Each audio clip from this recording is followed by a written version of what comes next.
Hi all, welcome to Suji's life style. ಹೇಗಿದ್ದೀರಾ? 3 ದಿನದಿಂದ ಯಾವುದೇ ಬ್ಲಾಗ್ ಬಂದಿಲ್ಲ, ಸೊ ಪ್ಲೀಸ್ ಎಕ್ಸ್ಕ್ಯೂಸ್ ಮಾಡಿ. ಇದಕ್ಕೂ ಕೂಡ ಕಾರಣ ಇದೆ. ಈ ವ್ಲಾಗ್ ನಂದು ಗುರುವಾರ ಮತ್ತು ಶುಕ್ರವಾರ ಶೂಟ್ ಮಾಡಿದ್ದು. ಇದನ್ನು ನಾನು ಎಡಿಟ್ ಮಾಡಿದ್ರು, ವಾಯ್ಸ್ ಓವರ್ ಮಾಡೋದು ಬಾಕಿ ಇತ್ತು. ಈ ಮಧ್ಯದಲ್ಲಿ ಸ್ವಲ್ಪ ಬ್ಯುಸಿ ಇದೆ, ಅದೇನು ಅಂತ ಕೂಡ ನಿಮ್ಮ ಜೊತೆ ಶೇರ್ ಮಾಡ್ತಾ ಇದ್ದೀನಿ. ಸೊ ಮತ್ತೊಮ್ಮೆ ಎಕ್ಸ್ಕ್ಯೂಸ್ ಮಾಡಿ ಅಂತ ಕೇಳ್ತಾ, ಈ ವ್ಲಾಗ್ನ ಕೂಡ ಪೂರ್ತಿಯಾಗಿ ವಾಚ್ ಮಾಡಿ ಅಂತ ನಿಮ್ಮನ್ನು ರಿಕ್ವೆಸ್ಟ್ ಮಾಡ್ಕೊತಾ ಇದ್ದೀನಿ.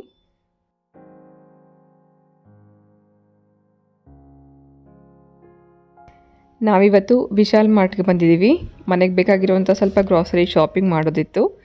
ಅದ್ರ ಜೊತೆಗೆ ಈಗಷ್ಟೇ ಮಕ್ಕಳಿಗೆ ಕಾಲೇಜ್ ಶುರುವಾಗಿರೋದ್ರಿಂದ ಇವರಿಗೆ ಸ್ಟೀಲ್ ಲಂಚ್ ಬಾಕ್ಸ್ ತೊಗೋಬೇಕು ಅಂತ ಅಂದ್ಕೊಂಡು ಬಂದೆ.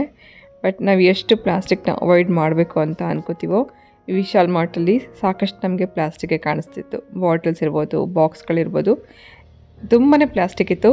ಕೊನೆಗೂ ನಮಗೆ ಸ್ಟೀಲ್ ಲಂಚ್ ಬಾಕ್ಸ್ ಸಿಗಲೇ ಇಲ್ಲ.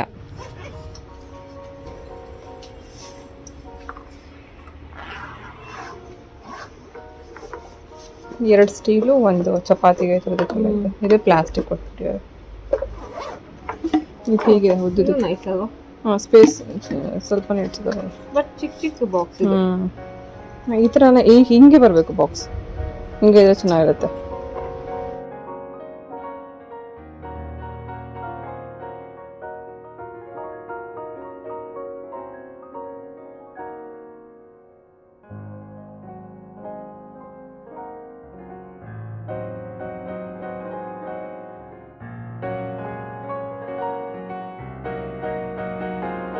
ಇದು 19 rupees.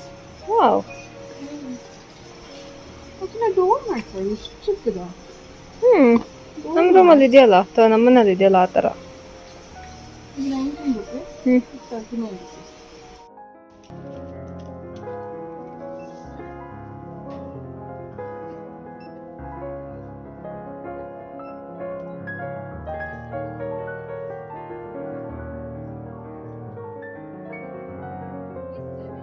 ನಮ್ಮ ಹೊಸ ಸೀರಿಯಲ್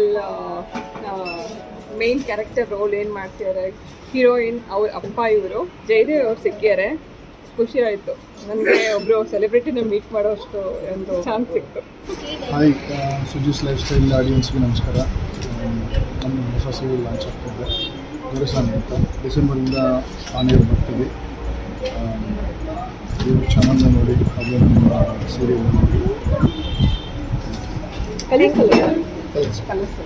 ಅನ್ಎಕ್ಸ್ಪೆಕ್ಟೆಡ್ ಆಗಿ ಒಬ್ಬರು ಸೀರಿಯಲ್ ಆರ್ಟಿಸ್ಟ್ನ ಇವತ್ತು ನಾನು ಮೀಟ್ ಮಾಡಿದೆ. ತುಂಬ ಖುಷಿ ಆಯಿತು. ಹಾಗೆ ಇವ್ರ ಹೆಸರು ಜಯದೇವ್ ಅಂತ.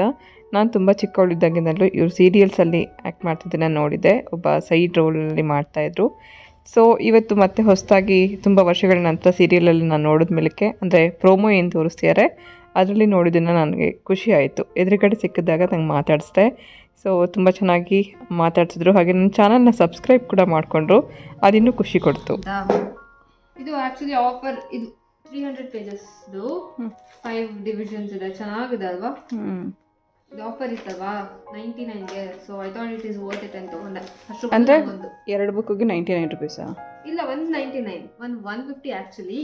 ಮತ್ತೆ ಫ್ರೀ ಅಂದಿಯಲ್ಲ ಯಾವುದು? ಇದು 1 buy 1 get 1 free. ಇಲ್ಲಿ ಹುಡುಗಿ ಇರೋದು ನಾನು. ಇದು ಹರ್ಷುಗೆ ಈ ಥರ ಇರಬೇಕಲ್ಲ. ಅಲ್ಲಲ್ಲಿ ಮೋಟಿವೇಶನ್ಗೆ. Don't tell people your dreams, show them ಅಂತ. Okay, next, it always seems impossible until it's done. Next, stay positive and good things will happen. Do what they think you can't do. ನಿನ್ನ ಕೈಲಾಗಲ್ಲ ಅನ್ನೋದು ಏನು ಅನ್ಕೊಂಡಿರೋ ಅದನ್ನ ಮಾಡಿ ತೋರಿಸು ಅಂತ. Actually ಇದು ಬೈ 1 get 1 free. ಇದೆರಡೇ ಪೀಸ್ ಲಾಸ್ಟಲ್ಲಿ ಇರ್ತಿದ್ದು. 45 rupees ಅಷ್ಟೇ ಇದು. ಸೊ ಕ್ಯೂಟ್ ಆಗಿ ಎಷ್ಟು ಚೆನ್ನಾಗಿದೆ. ಸೆರಾಮಿಕ್ 45 rupees ಒಂದಕ್ಕೆ 1 ಫ್ರೀ. ಇದೆಲ್ಲ 19 rupees. ಅದೆಲ್ಲ ಫುಲ್ 19 rupees. ತುಂಬಾ ಕ್ಯೂಟ್ ಆಗಿದೆ. ಈ ಕಲರ್ ನಂಗೆ ತುಂಬಾ ಇಷ್ಟ, ಹಾಗಾಗಿ ಈ ಮಗ್ ತಗೊಂಬಂದೆ. ಹಿಂಗ್ ತುಂಬಾ ಇಷ್ಟ ಆಯ್ತು ಅಂದು. ಕಾಫಿ ಮಗ್. ಆಮೇಲೆ ನಾವು ಇದು ತೊಗೊಂಡೆ, ಇನ್ನು ಡೋರ್ ಮ್ಯಾಟ್ಸ್ನ ತೊಗೊಂಡೆ. ಡೋರ್ ಮ್ಯಾಟ್ಸ್ ಹೆಂಗೆ ಅಂದರೆ 3 ತೊಗೊಂಡ್ರೆ ಒಂದು 75 rupees. ಆ್ಯಕ್ಚುಲಿ ಇದು 99 rupeesದು. ನಾವು 3 ತೊಗೊಂಡ್ರೆ 75 rupees ಒಂದು ಆಗುತ್ತೆ. ಸೊ ಹಂಗಾಗಿ ಡೋರ್ ಮ್ಯಾಟ್ಸ್ ತೊಗೊಂಬಂದಿನಿ.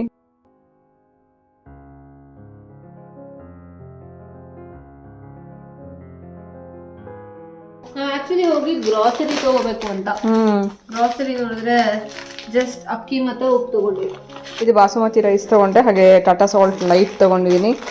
ಬೀಟರ್ ಒಂದು ಹಾಳಾಗಿತ್ತು, ಸೊ ಬೀಟರ್ ಒಂದು ತೊಗೊಂಬಂದರೆ ಇನ್ಮೇಲೆ ಬೇಕಾಗುತ್ತೆ. ವಿಂಟರಲ್ಲಿ ನಮಗೆ ಕ್ರ್ಯಾಕ್ಸ್ ಎಲ್ಲ ಸ್ಟಾರ್ಟ್ ಆಗುತ್ತೆ, ಹಾಗಾಗಿ ಸ್ಟೋನ್ ಅಂತ ತೊಗೊಂಬಂದ್ವಿ. ಇಂಥ ಪ್ಯೂಮಿಕ್ ಸ್ಟೋನ್ ಅಂತ ತೊಗೊಂಡ್ವಿ. ಕ್ಲಿಪ್ಸ್, ಟೋಪಿ ಕಲರ್ ನಂಗೆ ತುಂಬ ಇಷ್ಟ. ಪ್ರಿಯ ನನ್ನ ಮಗ್ ಕಲರ್ ಇದೆ.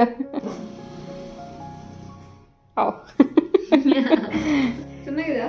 ಹಾಂ, ಬೇಕಾ ನಿಮಗೆ? ಅದರಲ್ಲಿ ಏನಾದ್ರು ಇದೆಯಾ ಅಂತ ನೋಡ್ತಿದ್ದೆ. ಅದು ಬೇಕಾ? ಇದೊಂದು ಬ್ಯಾಸ್ಕೆಟ್ ತೊಗೊಂಡ್ವಿ. ಬ್ಯಾಸ್ಕೆಟ್ ಏನಕ್ಕೆ ಅಂದರೆ ಪ್ರಿಯಂಗೆ ಅದೊಂದು ಆಸೆ, ಪಿಕ್ನಿಕ್ ಎಲ್ಲಾರು ಹೋಗ್ಬೇಕಂದಿರಲ್ಲ ಏನಾರು ಇಟ್ಕೊಂಡು ಹೋಗ್ಬೋದು ಅಂತ ಅಂದ್ಕೊಂಡು ತೊಗೊಂಡಿದ್ದಾಳೆ. ಆ್ಯಕ್ಚುಲಿ ಇದು ಏನು ಟವಲ್ಸ್ ಎಲ್ಲ ಇಡೋಕ್ಕಿಂತ ತೊಗೊಂಡಿದ್ದು. ಅದಾದಮೇಲೆ ಈ ಥರದ್ದು ಬೌಲ್ಸ್ ತೊಗೊಂಡೆ, ಥಾಲಿ ರೆಸಿಪೀಸ್ಗೆಲ್ಲ ಬೇಕಾಗುತ್ತೆ ಅಂತ. 49 ರುಪೀಸ್ ಒಂದು. ವೆಯ್ಟ್ ಕೂಡ ಇದೆ, ಚೆನ್ನಾಗಿದೆ. 5 ಬೌಲ್ ತೊಗೊಂಡಿದ್ದೀನಿ. ಆಮೇಲೆ ಇದು ಕಿಚನ್ ಟಿಶ್ಯೂ, ಖಾಲಿ ಆಗುತ್ತಲ್ಲ. ಹಾಂ, ಕಿಚನ್ ಟಿಶ್ಯೂ ಒಂದು, ಹಾಗೆ ಸ್ಕ್ರಬ್ಬರ್ ಅಷ್ಟೇ. ಇದಿಷ್ಟು ಇವತ್ತು ಡಿ-ಮಾರ್ಟಲ್ಲಿ ಶಾಪಿಂಗ್ ಮಾಡ್ಕೊಂಡು ತೊಗೊಂಬಂದಿರೋದು. Hi all, welcome back, welcome to Suji's lifestyle. ಇವತ್ತು ಎಷ್ಟೊತ್ತಾಗಿದೆ ಗೊತ್ತಾ? ಸ್ನಾನ ಮುಗಿಸೋ ಅಷ್ಟೊತ್ತಿಗೆ 4 ಗಂಟೆವರೆಗೂ ಇವತ್ತು ಕೆಲಸನೇ ಆಗೋಯ್ತು. ಸೊ ಸಾಯಂಕಾಲ ಸ್ನಾನ ಮಾಡ್ಕೊಂಬಂದಿನಿ. ಇವತ್ತು ಗುರುವಾರ, ನಾಳೆ ಶುಕ್ರವಾರ ಆಗಿರೋದ್ರಿಂದ ಶುಕ್ರವಾರಕ್ಕೆ ಪೂಜೆಗೆಲ್ಲ ಕ್ಲೀನ್ ಮಾಡೋಕ್ಕೆ ತೆಗೆದಿದ್ದೆ. ಪೂಜೆ ರೂಮ್ ಕ್ಲೀನ್ ಮಾಡಬೇಕು. ಸ್ನಾನ ಮಾಡ್ಕೊಂಬಂದ ತಕ್ಷಣ ಸುಸ್ತಾಗ್ತಿದೆ. ಇವತ್ತು ಬೆಳಗ್ಗೆಯಿಂದ ಸಿಕ್ಕಾಬಿಟ್ಟೆ ಕೆಲಸ ಇತ್ತು. ಸೊ ವೆದರ್ ಕೂಡ ಒಂಥರ ಥಂಡಿ ಇದೆ. ಇವತ್ತು ಅಪ್ಪ ಅಮ್ಮ ಬೇರೆ ಬರ್ತಿದ್ದಾರೆ. ಅಪ್ಪ ಅಮ್ಮ ಬರ್ತಿರೋ ರೀಸನ್ ಏನಂದರೆ ಇವತ್ತೊಂದು ಮದುವೆ ಇದೆ. ಸೊ ಮದುವೆಗೆ ಹೋಗೋಕ್ಕೋಸ್ಕರ ಬರ್ತೀವಿ ಅಂತ ಹೇಳಿದರು. ಈಗ ಆಲ್ರೆಡಿ ಬಂದಿದ್ದಾರೆ, ಮಧ್ಯಾಹ್ನ ಬಂದಾಯಿತು. ತಮ್ಮನ ಮನೆಗೆ ಹೋಗ್ಯಾರೆ. ಪಾಪುಗೆ ಸಡನ್ನಾಗಿ ಹುಷಾರು ತಪ್ಪಿತು, ಅವಳಿಗೆ ಜ್ವರ ಬಂತು. ಫಸ್ಟು ನನ್ನ ತಮ್ಮನ ಮಗನಿಗೆ ಜ್ವರ ಬಂದಿತ್ತು. ಅವನು ಬಂದು 2 ದಿನಕ್ಕೆ ಪಾಪುಗೆ ಬಂತು. ಸೊ ಅವಳೇ ನೋಡಿಕೊಂಡು ಅಲ್ಲಿಂದ ಇಲ್ಲಿಗೆ ಬರ್ತಾರೆ. ಪೂರ್ತಿ ಕ್ಲೀನಿಂಗ್ ಎಲ್ಲ ಆಯಿತು. ಸೊ ಇವತ್ತು ಈ ಟೇಬಲ್ ಕ್ಲಾತ್ ಕೂಡ ಚೇಂಜ್ ಮಾಡಿದೆ. ಹಾಗೆ ಅಲ್ಲಿ ಬ್ಲೂ ಕಲರ್ದು ಮಧ್ಯದಲ್ಲಿ ಒಂದು ಹಾಕಿದ್ದೆ, ಅದು ಕೂಡ ತೆಗ್ದಿದ್ದಾಯಿತು. ಟೇಬಲ್ ಮೇಲ್ಗಡೆ ಒಂದು ಕ್ಲಾತ್ ಹಾಕಿದೆ, ಅದನ್ನು ತೆಗ್ದಾಯಿತು. ಎಲ್ಲರೂ ವಾಶ್ಗೆ ಹಾಕಿದ್ದೀನಿ. ಹಾಗೆ ಸದ್ಯ ಇವಾಗ ಮಳೆ ಕಮ್ಮಿ ಆಗಿರೋದ್ರಿಂದ ಇದನ್ನೆಲ್ಲ ತೆಗೆದು ವಾಶ್ ಮಾಡ್ತಾ ಇದ್ದೀನಿ. ಹಾಗೆ ಯಾವಾಗಲೇ ನಾವು ಕಾರ್ಪೆಟ್ ಅಥವಾ ಡೋರ್ ಮ್ಯಾಟ್ಸ್ ತೊಗೊಂಬಲ್ಲಿ ಸೊ ಫಸ್ಟ್ ಅದನ್ನು ಯೂಸ್ ಮಾಡಬೇಕು ಅಂತ ಅನ್ಕೋತೀವಿ. ಹಾಗಾಗಿಯೇ ಅಲ್ಲೊಂದು ಡೋರ್ ಮ್ಯಾಟ್ ಹಾಕಿದ್ದೀನಿ. ಅದು ಯುಟಿಲಿಟಿ ಏರಿಯಾ. ಅಲ್ಲಿ ವೆಟ್ಟಿಂಗ್ ಏರಿಯಾ ಇರುತ್ತೆ, ಡಸ್ಟ್ಬಿನ್ ಅಥವಾ ಏನು ಮನೆ ಒರೆಸೋದಕ್ಕೆ ಬಕೆಟ್ ಎಲ್ಲ ಇಟ್ಕೊಂಡಿರ್ತೀನಿ. ಅಲ್ಲೂ ಕೂಡ ವೆಟ್ ಏರಿಯಾ ಇರೋದ್ರಿಂದ ಅಲ್ಲಿಗೊಂದು ಡೋರ್ ಮ್ಯಾಟ್ ಹಾಕಿದ್ದೀನಿ. ಹಾಗೆ ಇಲ್ಲೊಂದು ವಾಶ್ರೂಮ್ ಹತ್ರ ಒಂದು ಡೋರ್ ಮ್ಯಾಟ್ ಹಾಕಿದ್ದೀನಿ. ಕಿಚನ್ಗೆ ಈಗ ಸದ್ಯಕ್ಕೆ ಇನ್ನೂ ಅಲ್ಲಿ ರನ್ನರ್ ಹಾಕಿಲ್ಲ. ಸೊ ಕ್ಲೀನಿಂಗ್ ಎಲ್ಲ ಆಯಿತು. ಅಡುಗೆನೂ ಆಲ್ಮೋಸ್ಟ್ ಆಗಿದೆ.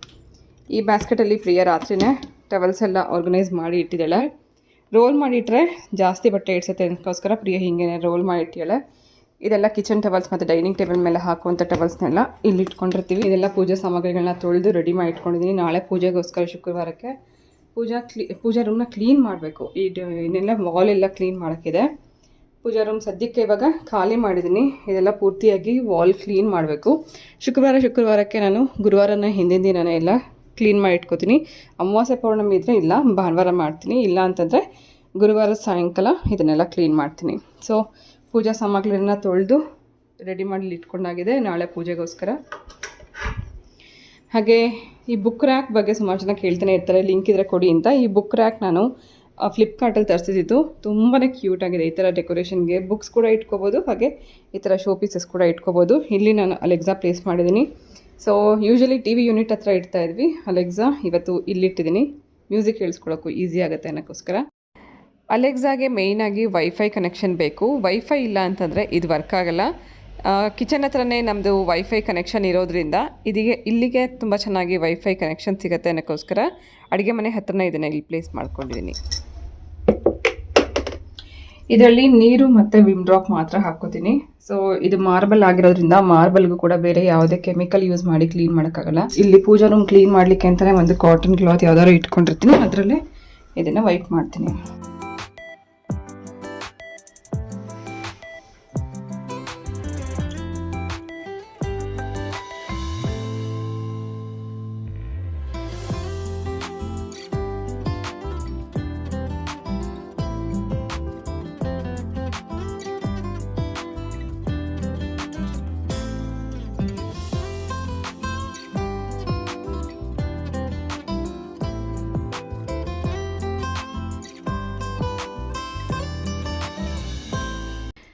ಪೂಜಾ ರೂಮ್ ಎಲ್ಲ ಕ್ಲೀನಾಗಿ ಒರೆಸಿದ್ದಾಗಿದೆ.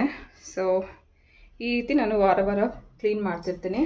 ಅಪ್ಪ ಅಮ್ಮ ಇಬ್ಬರು ತುಂಬ ದಿನದ ನಂತರ ನಮ್ಮ ಮನೆಗೆ ಬರ್ತಿದ್ದಾರೆ. ಅವ್ರಿಗೋಸ್ಕರ ಇದೊಂದು ಸ್ಪೆಷಲ್ ರೆಸಿಪಿನ ಮಾಡ್ತಾಯಿದ್ದೀನಿ. ಇದನ್ನು ಮಾಡ್ತಿರೋದು ಪನ್ನೀರಿಂದ. ಪನ್ನೀರ್ನ ಒಂದು ಸ್ಪೆಷಲ್ ಗ್ರೇವಿ ಮಾಡ್ತಾಯಿದ್ದೀನಿ. ಅದಕ್ಕೋಸ್ಕರ ಫಸ್ಟು ಮ್ಯಾರಿನೇಟ್ ಮಾಡಿ ಇಡ್ತಾಯಿದ್ದೀನಿ. ಸ್ವಲ್ಪ ಎಣ್ಣೆಯಲ್ಲಿ ಅರಿಶಿನ, ಅಚ್ಕಾರದ ಪುಡಿ, ಧನಿಯಾ ಪೌಡರ್, ಗರಂ ಮಸಾಲ ಹಾಗೆ ಸ್ವಲ್ಪ ಉಪ್ಪು ಇದನ್ನೆಲ್ಲ ಮಿಕ್ಸ್ ಮಾಡಿ ಇದಕ್ಕೆ ಪನ್ನೀರನ್ನ ಹಾಕಿ ಮ್ಯಾರಿನೇಟ್ ಮಾಡಿ 5 ನಿಮಿಷ ಬಿಟ್ಟು ನಂತರ ಇದನ್ನು ಗ್ರೇವಿ ಮಾಡೋದ್ರಿಂದ ತುಂಬ ರುಚಿಯಾಗುತ್ತೆ. ಒಂದು ಸ್ಪೆಷಲ್ ರೆಸಿಪಿ ಅಂತಲೇ ಹೇಳ್ಬೋದು. ಸೊ ಎಣ್ಣೆಯಲ್ಲಿ ಈ ಮಸಾಲ ಎಲ್ಲ ಚೆನ್ನಾಗಿ ಮಿಕ್ಸ್ ಮಾಡ್ಕೊಂಡಾಗಿದೆ.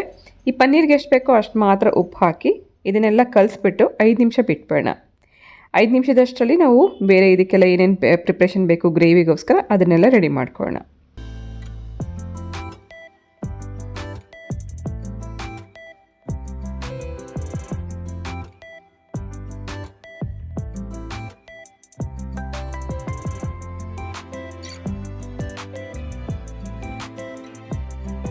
ಗ್ರೇವಿಗೋಸ್ಕರ ಫಸ್ಟ್ ಮಸಾಲ ರೆಡಿ ಮಾಡ್ಕೋಬೇಕು. ಇಲ್ಲಿ ಇದನ್ನೆಲ್ಲ ಫಸ್ಟ್ ಹುರಿದು ರೆಡಿ ಮಾಡ್ಕೊಳ್ಳೋಣ. ಬಾಣಲಿನಲ್ಲಿ 2 ಸ್ಪೂನಷ್ಟು ಎಣ್ಣೆ, 2 ಈರುಳ್ಳಿ, 2 ಪೀಸಷ್ಟು ಚಕ್ಕೆ, 5-6 ಲವಂಗ, ಅರ್ಧ ಸ್ಪೂನಷ್ಟು ಕಾಳುಮೆಣಸು, 1 ಇಂಚಷ್ಟು ಶುಂಠಿ, 1 ಗಡ್ಡೆಯಷ್ಟು ಬೆಳ್ಳುಳ್ಳಿ, ಹಾಗೆ 2 ಪಲಾವ್ ಎಲೆನ ಸ್ವಲ್ಪ ಹೀಗೇ ಕೈಯಲ್ಲಿ ಮುರಿದುಬಿಟ್ಟು ಹಾಕೋಣ. ಇದನ್ನು ಗ್ರೇವಿನಲ್ಲಿ ನಾವು ರುಬ್ಕೊಳ್ಳೋದ್ರಿಂದ ಇದ್ರದ್ದು ಫ್ಲೇವರ್ ಚೆನ್ನಾಗಿ ಆ್ಯಡ್ ಆಗುತ್ತೆ. ಮೊದಲು ಇದನ್ನೆಲ್ಲ 1 ನಿಮಿಷ ಹುರ್ಕೋಬೇಕು. ಈರುಳ್ಳಿ ಸ್ವಲ್ಪ ಟ್ರಾನ್ಸ್ಪರೆಂಟ್ ಆಗೋವರೆಗೂ ಹುರ್ಕೊಳ್ಳೋಣ. ಇದು ಸ್ವಲ್ಪ ಟ್ರಾನ್ಸ್ಪರೆಂಟ್ ಆಗಿದೆ ಅಂತ ಗೊತ್ತಾದ ನಂತರ ಇದ್ರ ಜೊತೆಗೆ ಸುಮಾರು 3 ಟೊಮೆಟೊನ ಕಟ್ ಮಾಡಿ ಹಾಕ್ಕೊಂಡಿದ್ದೀನಿ. ಸೊ ರಫ್ಲಿ ಕಟ್ ಮಾಡಿ ಹಾಕ್ಕೊಂಡಿದ್ದೀನಿ. ಮತ್ತು ನಾವು ಇದನ್ನು ಗ್ರೈಂಡ್ ಮಾಡ್ಕೋಬೇಕಾಗತ್ತೆ. ಇದ್ರ ಜೊತೆಗೆ 8ರಿಂದ 10 ಗೋಡಂಬಿ, ಸ್ವಲ್ಪ ಉಪ್ಪು ಹಾಕ್ತಾಯಿದ್ದೀನಿ.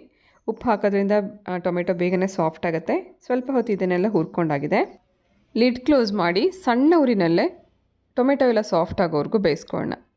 ಹೀಗಾದರೆ ಸಾಕು, ಸ್ಟವ್ ಆಫ್ ಮಾಡಬೇಡ. ಇದು ಕಂಪ್ಲೀಟಾಗಿ ತಣ್ಣಗಾದ ನಂತರ ಗ್ರೈಂಡ್ ಮಾಡ್ಕೋಬೇಕು. ಹಾಗೆ ಈ ಗ್ರೇವಿಗೆ ಗಸಗಸೆ, ಎಳ್ಳು ಹಾಗೆ ಮಗಾಜ್ ಹಾಕಿ ಗ್ರೈಂಡ್ ಮಾಡ್ಕೊಳ್ಳೋದ್ರಿಂದ ಗ್ರೇವಿ ಟೇಸ್ಟ್ ಕೂಡ ತುಂಬ ಚೆನ್ನಾಗಿರುತ್ತೆ. ಹಾಗೆ ಒಂದು ಥಿಕ್ಕಾಗಿರೋಂಥ ಒಂದು ಗಟ್ಟಿಯಾಗಿರೋಂಥ ಗ್ರೇವಿ ನಾವು ಮಾಡ್ಕೋಬೋದು. 1 ಸ್ಪೂನಷ್ಟು ಗಸಗಸೆ ಹಾಕ್ಕೊಂಡಿದ್ದೀನಿ. ಸುಮಾರು 1 ಅಥವಾ 1.5 ಟೀ ಸ್ಪೂನಷ್ಟು ಮಗಾಜ್ ಅಂದರೆ ವಾಟರ್ಮೆಲನ್ ಸೀಡ್ ಅಂತ ಹೇಳ್ತಾರೆ. ಹಾಗೆ ಬಿಳಿ ಎಳ್ಳು ಇದನ್ನೆಲ್ಲ 1 ಅಥವಾ 1.5 ಟೀ ಸ್ಪೂನಷ್ಟು ಹಾಕಿ ಒಂದ್ಸತಿ ಚೆನ್ನಾಗಿ ಮಿಕ್ಸ್ ಮಾಡಿ ಕಂಪ್ಲೀಟಾಗಿ ತಣ್ಣಗಾದ್ಮೇಲೆ ನಾವು ಇದನ್ನು ಸ್ವಲ್ಪ ನೀರು ಹಾಕ್ಕೊಂಡು ಗ್ರೈಂಡ್ ಮಾಡ್ಕೊಂಡು ರೆಡಿ ಮಾಡ್ಕೊಳ್ಳೋಣ.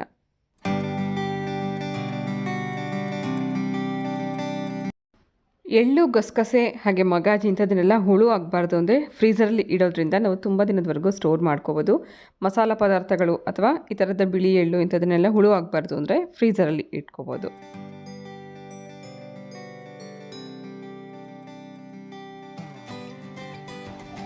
ಇದು ನನ್ನ ಕಾಸ್ಟ್ ಐರನ್ ಪ್ಯಾನ್, ಒಂದು ಸಣ್ಣ ಬಾಣಲಿ ಇದು. ಇದರಲ್ಲಿ ನಾನು ಜಾಸ್ತಿ ಕರಿಯುವಂಥದ್ದನ್ನೆಲ್ಲ ಮಾಡ್ತೀನಿ. ಯಾಕಂದರೆ ಇದರಲ್ಲಿ ತುಂಬ ಎಣ್ಣೆ ಕಡಿಮೆ ಇಡ್ಸುತ್ತೆ.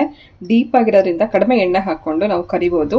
ಸೊ ಜಾಸ್ತಿ ಎಣ್ಣೆ ಹಾಕಿ ಅದರಲ್ಲಿ ಕರಿಯೋದಕ್ಕಿಂತ ಈ ಥರ ಪುಟ್ಟ ಬಾಣಲಿ ಬೇಕು ಅಂತಲೇ ನಾನು ಇದನ್ನು ಕಾಸ್ಟ್ ಐರನ್ ಪ್ಯಾನ್ ತೊಗೊಂಡಿದ್ದೆ. ಇದು ಹೇಗಾಗಿದೆ ಅಂತಂದರೆ ಯೂಸ್ ಮಾಡ್ತಾ ಮಾಡ್ತಾ ಮಾಡ್ತಾ ನಾನ್ ಸ್ಟಿಕ್ ಥರ ಆಗಿದೆ. ಆದಷ್ಟು ಈ ಥರ ಕಾಸ್ಟ್ ಐರನ್ ಪ್ಯಾನನ್ನು ನಾವು ಹೆಚ್ಚಾಗಿ ಅಡುಗೆಗಳಿಗೆ ಬಳಸಿದ್ರೆ ನಮಗೆ ಐರನ್ ಕಂಟೆಂಟ್ ಕೂಡ ದೇಹಕ್ಕೆ ಸೇರುತ್ತೆ. ಜೊತೆಗೆ ಇದು ತುಂಬಾ ಯೂಸ್ಫುಲ್ ಆಗ್ತಿದೆ ನನಗೆ ಚಿಕ್ಕ ಚಿಕ್ಕ ಅಡುಗೆಗಳು ಮಾಡಲಿಕ್ಕೆ, ಕರಿಯೋದಕ್ಕೆ, ಹಾಗೆ ಈ ಥರ ಹುರಿಯೋದಕ್ಕೆಲ್ಲ ತುಂಬ ಯೂಸ್ ಆಗ್ತಿದೆ. ಸೊ ಇದನ್ನು ಆಲ್ರೆಡಿ ನಾನು ತೊಗೊಂಡಾಗ ಇದ್ರ ಲಿಂಕ್ ಕೂಡ ಡಿಸ್ಕ್ರಿಪ್ಷನ್ ಬಾಕ್ಸಲ್ಲಿ ಹಾಕಿದ್ದೆ. ಇವಾಗಲೂ ನಾನು ಹಾಕಿದ್ದೀನಿ. ಅಮೆಝಾನ್ ಒಂದು ಲಿಂಕ್ ಮೂಲಕ ನೀವು ಇದನ್ನು ಚೆಕ್ ಮಾಡ್ಕೋಬೋದು. ಇದು ಹೇಗಾಗಿದೆ ಅಂತಂದರೆ ನೀವು ಈಗಷ್ಟೇ ನೋಡಿದ್ರೆ ಇದರಲ್ಲಿ ಹುರಿದಿದ್ದೆ. ಇದನ್ನು ಪೂರ್ತಿಯಾಗಿ ನಾನು ಒಂದು ಸ್ಪ್ಯಾಚುಲ ಯೂಸ್ ಮಾಡ್ಕೊಂಡು ತೊಗೊಂಡಿದ್ದೀನಿ. ನೀಟಾಗಿ ವಾಶ್ ಮಾಡ್ದಂಗೆ ಆಗೋಗಿದೆ. So cost iron PAN use ಮಾಡ್ತಾ ಮಾಡ್ತಾ ಹೆಂಗಾಗುತ್ತೆ ಅಂದರೆ ಒಂದು ನಾನ್ ಸ್ಟಿಕ್ ಥರನೇ ಆಗೋಗಿದೆ. ಸೊ ಇದನ್ನು ನಾವು ಪ್ರತಿದಿನ ಅಡುಗೆಗಳಿಗೆ ಬಳಸ್ಕೋಬೋದು. ತುಂಬಾ ಯೂಸ್ಫುಲ್ ಆಗ್ತಿದೆ ನನಗಿದು. ಸೊ ಇದರ ಲಿಂಕ್ನ ನೀವು ಡಿಸ್ಕ್ರಿಪ್ಷನ್ ಬಾಕ್ಸಲ್ಲಿ ಚೆಕ್ ಮಾಡ್ಕೋಬೋದು. ಇದರಲ್ಲೇ ನಾನು ಇದನ್ನು ಹುರಿತಾ ಇದ್ದೀನಿ. ಸುಮಾರು 1 ಕ್ಯಾಪ್ಸಿಕಮ್ನ ಕಟ್ ಮಾಡಿ ಇಟ್ಕೊಂಡಿದ್ದೀನಿ. ಫಸ್ಟ್ ಇದನ್ನು ಹುರಿದು ಇಟ್ಕೊಳ್ಳೋಣ. ಹುರಿಯುವಾಗ ಒಂಚೂರು ಎಣ್ಣೆ ಹಾಕೋತೀನಿ ಇದಕ್ಕೆ.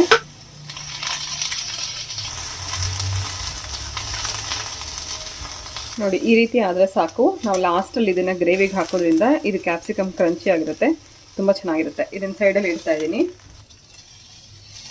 ಗ್ರೇವಿಗೆ ಬೇಕಾಗಿರೋಂಥ ಪ್ರಿಪ್ರೇಷನ್ಸ್ ಎಲ್ಲ ಮಾಡ್ಕೊಂಡಾಗಿದೆ. ಈಗ ಮೇಯ್ನಾಗಿ ಗ್ರೇವಿ ಏನು ಮಾಡಬೇಕು ಅದು ಹೇಗೆ ಅಂತ ನೋಡ್ಕೊಂಬರೋಣ. ಬಾಣಲಿ ಬಿಸಿಗೆ ಇಟ್ಕೊಂಡು ಫಸ್ಟು ಸ್ವಲ್ಪ ಬೆಣ್ಣೆ ಹಾಕಿದ್ದೀನಿ. ಆನಂತರ ಬೆಣ್ಣೆ ಸೀದು ಹೋಗಬಾರ್ದು ಅಂತಂದರೆ ತಕ್ಷಣವೇ ಸ್ವಲ್ಪ ಎಣ್ಣೆ ಹಾಕ್ಬಿಟ್ರೆ ನಮಗೆ ಸೀದು ಹೋಗಲ್ಲ. ಬೆಣ್ಣೆ ಇಲ್ಲಾಂದರೆ ಬರೀ ಎಣ್ಣೆನೇ ಹಾಕ್ಕೊಂಡು ಕೂಡ ನೀವು ಇದನ್ನು ಮಾಡ್ಕೋಬೋದು. 1 ಅಥವಾ 1.5 ಸ್ಪೂನಷ್ಟು ಎಣ್ಣೆ ಹಾಕ್ಕೊಂಡ್ರೆ ಸಾಕಾಗುತ್ತೆ. ಇದು ಬಿಸಿ ಆದ ನಂತರ ಸ್ವಲ್ಪ ಅರಿಶಿನ, ಸ್ವಲ್ಪ ಅಚ್ಕಾರದ ಪುಡಿ ಹಾಕಿ ಫಸ್ಟು ಬಿಸಿ ಎಣ್ಣೆನಲ್ಲಿ ಮಿಕ್ಸ್ ಮಾಡ್ಕೊಂಡ ನಂತರ ಮ್ಯಾರಿನೇಟ್ ಮಾಡಿಟ್ಕೊಂಡಿರೋಂಥ ಪನ್ನೀರ್ ಹಾಕ್ಕೊಂಡಿದ್ದೀನಿ. ಈರುಳ್ಳಿ, ಟೊಮೆಟೊ ಎಲ್ಲ ನಾವು ಗ್ರೈಂಡ್ ಮಾಡ್ಕೊಂಡಿರೋದ್ರಿಂದ ಇಲ್ಲಿ ಒಗ್ಗರಣೆನಲ್ಲಿ ಏನೂ ಹಾಕ್ಕೊಳ್ಳೋದು ಬೇಡ. ಡೈರೆಕ್ಟಾಗಿ ಪನ್ನೀರನ್ನ ಹಾಕಿ ಒಂದು 2 ನಿಮಿಷ ನಾವು ಇದನ್ನೆಲ್ಲ ಮಿಕ್ಸ್ ಮಾಡ್ಕೋಬೇಕು. 2 ನಿಮಿಷದ ನಂತರ ನಾವು ಗ್ರೈಂಡ್ ಮಾಡಿ ಇಟ್ಕೊಂಡಿರೋಂಥ ಮಸಾಲ ಏನು ರುಬ್ಬಿಟ್ಕೊಂಡಿದ್ವಿ ಅದನ್ನು ಹಾಕ್ಕೊಂಡಿದ್ದೀನಿ. ಹಾಗೆ ಕನ್ಸಿಸ್ಟೆನ್ಸಿ ನೋಡಿಕೊಂಡು ನಾವು ಇದಕ್ಕೆ ಮತ್ತೆ ನೀರನ್ನ ಆ್ಯಡ್ ಮಾಡ್ಕೊಳ್ಳೋಣ. ಎಲ್ಲನೂ ಮಸಾಲ ನಾವೀಗ ಆಲ್ರೆಡಿ ಇದಕ್ಕೆ ಹಾಕಿರ್ತೀವಿ, ಇನ್ನೇನು ಹಾಕೋದು ಬೇಡ. ನೀರನ್ನು ಎಕ್ಸ್ಟೆಂಡ್ ಮಾಡ್ಕೊಂಡು ಸ್ವಲ್ಪ ಜಾಸ್ತಿ ಹಾಕ್ಕೊಂಡು ರುಚಿಗೆ ಬೇಕಾಗುವಷ್ಟು ಉಪ್ಪು ಹಾಕಿ ಇದು ಸ್ವಲ್ಪ ಹೊಂದ್ಕೊಳ್ಳೋವರೆಗೂ 1-2 ಕುದಿ ಕೂದಿಸ್ಕೊಂಡ್ರೆ ಸಾಕಾಗತ್ತೆ.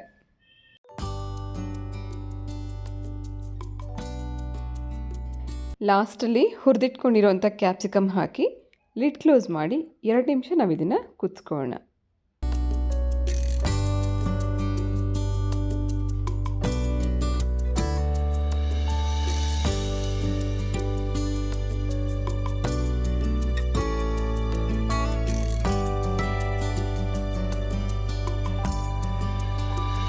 ಗ್ರೇವಿ ಕಂಪ್ಲೀಟಾಗಿ ರೆಡಿಯಾದ ನಂತರ ಲಾಸ್ಟಲ್ಲಿ ಅರ್ಧ ಸ್ಪೂನಷ್ಟು ಸಕ್ಕರೆ ಹಾಗೆ ಹುರಿದಿರುವಂಥ ಕಸೂರಿ ಮೇಥಿನ ಮೇಲಿಂದ ಪೌಡರ್ ಮಾಡಿ ಹಾಕೋದ್ರಿಂದ ಸಕ್ಕರೆ ಈ ಗ್ರೇವಿ ಟೇಸ್ಟ್ನ ಎನ್ಹ್ಯಾನ್ಸ್ ಮಾಡುತ್ತೆ, ಕಸೂರಿ ಮೇಥಿ ಫ್ಲೇವರ್ನ ಎನ್ಹ್ಯಾನ್ಸ್ ಮಾಡುತ್ತೆ. ಸೊ ಪನ್ನೀರ್ನ ಉಪಯೋಗಿಸ್ಕೊಂಡು ಮಾಡಿರೋಂಥ ಈ ಸ್ಪೆಷಲ್ ಗ್ರೇವಿ ರೆಡಿಯಾಗಿದೆ. ಮನೆಗೆ ಯಾರು ಸ್ಪೆಷಲ್ ಗೆಸ್ಟ್ ಬರ್ತಿದ್ದಾರೆ ಅಂತ ಅಂದಾಗ ಖಂಡಿತ ಈ ರೆಸಿಪಿನ ನೀವು ಒಂದ್ಸತಿ ಟ್ರೈ ಮಾಡಿ. ನಾನಿಲ್ಲಿ ಪನ್ನೀರ್ ಉಪಯೋಗಿಸಿರೋಂಥ ಜಾಗದಲ್ಲಿ ನೀವು ಚಿಕನ್ನ ಕೂಡ ಉಪಯೋಗಿಸ್ಕೊಂಡು ಇದೇ ಗ್ರೇವಿನ ಮಾಡ್ಕೋಬೋದು, ತುಂಬ ಚೆನ್ನಾಗಾಗುತ್ತೆ. ಇದಕ್ಕೆ ಕಾಂಬಿನೇಷನ್ ಆಗಿ ಪೂರಿ, ಚಪಾತಿ, ಪರಾಟ ಏನು ಬೇಕರೂ ನಾವು ಸರ್ವ್ ಮಾಡ್ಬೋದು. ಯಾರದು ಒಳಗಡೆ ಬರ್ತಾ ಇರೋದು? ಸೊ ಡಿಯರ್ಸ್, ಇವತ್ತಿನ ಈ ವ್ಲಾಗ್ ನಿಮಗೆ ಹೇಗೆ ಅನ್ನಿಸ್ತು ನನಗೆ ಕಮೆಂಟ್ ಮಾಡಿ ತಿಳಿಸಿ. 3 ಡೇಸಿಂದ ವ್ಲಾಗ್ ಮಾಡೋಕ್ಕೆ ಸಾಧ್ಯ ಆಗ್ತಿರೋ ಕಾರಣ ಅಪ್ಪ ಅಮ್ಮ ಮನೆಗೆ ಬಂದಿದ್ದಾರೆ. ಅವ್ರ ಜೊತೆ ಒಂದು ಕ್ವಾಲಿಟಿ ಟೈಮ್ನ ನಾನು ಸ್ಪೆಂಡ್ ಮಾಡ್ತಾಯಿದ್ದೆ. ಈ ವ್ಲಾಗ್ ನಾನು ಮಾಡಿದ್ದು ಥರ್ಸ್ಡೇ ಹಾಗೆ ಫ್ರೈಡೇ ಆದರೂ ಕೂಡ ನನಗೆ ಇದನ್ನು ಎಡಿಟ್ ಮಾಡಿದರೂ ಕೂಡ ವಾಯ್ಸ್ ಓವರ್ ಮಾಡಲಿಕ್ಕೆ ಸಮಯ ಸಿಕ್ಕಿರಲಿಲ್ಲ, ಹಾಗಾಗಿ ಡಿಲೇ ಆಯಿತು. ಅದಕ್ಕಾಗಿ ಸಾರಿ ಕೇಳ್ತಾ ಮತ್ತೊಮ್ಮೆ ಈ ವ್ಲಾಗ್ ಜೊತೆಗೆ ನಾನಿವತ್ತು ಹೊರಡ್ತಾ ಇದ್ದೀನಿ. ಮುಂದೆ ಬರುವಂಥ ವ್ಲಾಗ್ಗಳೆಲ್ಲ ತುಂಬ ಇಂಟ್ರೆಸ್ಟಿಂಗ್ ಆಗಿರುತ್ತೆ, ಖಂಡಿತ ವಾಚ್ ಮಾಡಿ. ಹಾಗೆ ಇವತ್ತಿನ ಈ ವ್ಲಾಗ್ ನಿಮಗೆ ಹೇಗೆ ಅನ್ನಿಸ್ತು ಅಂತ ನನಗೆ ಕಮೆಂಟ್ ಮಾಡಿ ತಿಳಿಸಿ. ಇವತ್ತಿನ ಈ ವ್ಲಾಗ್ ಜೊತೆಗೆ ನಾನು ಹೊರಡ್ತಾ ಇದ್ದೀನಿ. ಮತ್ತೆ ಸಿಗ್ತೀನಿ ನಾಳೆ ಮತ್ತೊಂದು ಇಂಟ್ರೆಸ್ಟಿಂಗ್ ಆಗಿರುವಂಥ ವ್ಲಾಗ್ ಜೊತೆಗೆ. ಹೋಗಬಲ್ಲ.